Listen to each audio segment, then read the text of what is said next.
The Arizona sun was blistering hot that afternoon as Mason wiped the sweat from his forehead. His coveralls were stained with grease, his hands blackened from working nonstop in the small garage he had inherited from his father. Business wasn't booming, but it was honest work, and he made enough to keep the lights on. He had just finished a long job on a rusted-out pickup when he noticed a little girl across the street sitting on the curb next to a broken pink bicycle. Her elbow was scraped and her eyes looked glassy, like she had been trying not to cry. Asterisk. Dropped the wrench and walked over. "You okay, kiddo?" he asked gently. Asterisk. The girl looked up. "My bike broke, and I fell. Mommy's gonna be mad. She's on the phone." Asterisk. Mason looked in the direction she pointed. A sleek black SUV sat parked with the engine idling. Through the dark-tinted windows, he could barely make out a figure in the driver's seat. The little girl hugged her scraped arm, trying to stay strong.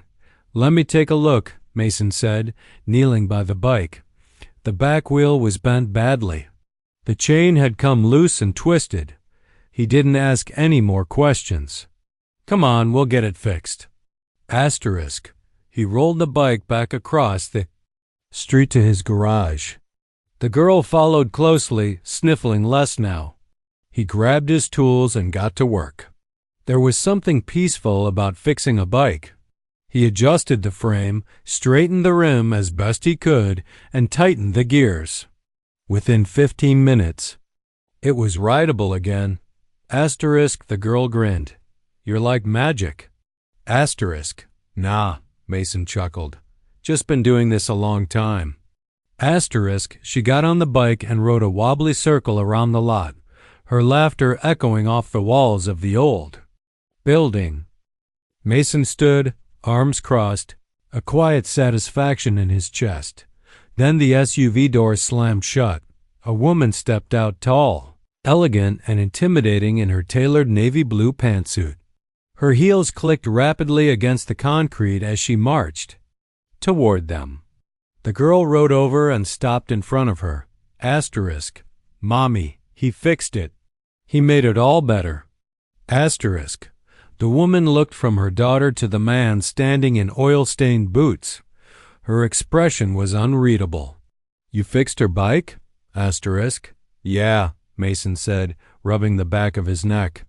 "Didn't take much." Asterisk. She looked at the bike again, then at him more intently. "What's your name?" Asterisk. "Mason Carter." Asterisk. Her tone softened just slightly. "Mason, I'm Vanessa Hawley." Asterisk. He paused. The name sounded familiar. Asterisk. "I owe you a thank you," she said. "But more than that, I think we need to talk." Asterisk. They sat at a quiet corner table in a small coffee shop near the outskirts of Phoenix, the kind of place that smelled like roasted beans and cinnamon muffins. Vanessa had removed her blazer, and the sharp edges of her CEO persona seemed to soften. Mason, still in his grease-stained coveralls, felt out of place among the polished furniture and soft music, but she didn't seem to notice or care. Asterisk. "You're good with your hands," she said, sipping her tea. "Really good." Asterisk. "I've been fixing things since I was a kid," Mason replied. "My dad taught me. After he passed, I just kept the shop going." Asterisk. Vanessa nodded, looking thoughtful. "You didn't go to college?" Asterisk. "Nope, never had the money. Never really saw the point either. I like working with real things. Things that don't lie to you." Asterisk. She smiled faintly. "I run a company called Hailtech. We design mobility devices, prosthetics, assistive bikes, things for kids with physical challenges. But sometimes our engineers design things that look good on paper and fail in real life." Asterisk. Mason raised an eyebrow. "Let me guess.